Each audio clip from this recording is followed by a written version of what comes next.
nasi lemak, sambal ayam. RM1, RM2. Bang, apalah bang nak makan ni bang? Dah selama tak makan. Boleh tak abang belikan tu aku nasi lemak? Dek, kita ni orang susah. Kita kena cari makanan kat tong sampah. Cari makanan apa bang dalam tong sampah ni?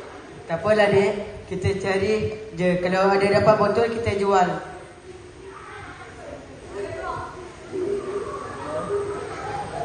Adik, kakak, hari ni kita dapat makan nasi lemak je. Alamak, nak makan kedai yang dekor.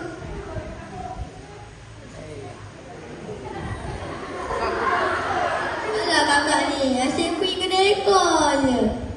Tapi kan mak, lepas kita makan nasi lemak nanti kan, ada nak beli 5 baju cowboy, 8 pistol, 5 kuda.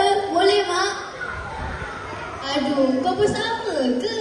Jangan, jom kita pergi beli nasi lemak dulu.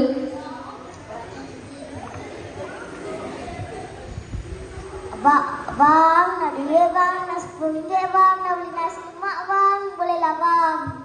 Bolehlah bang. Kotor lah. Adik, apa buat macam tu? Tak baik tau. Mana? Diorang dah lah masuk. Tak baik tau.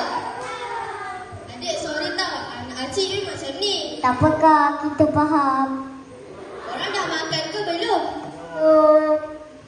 Okey juga tu. Jom acik belanja nasi lemak. Jom.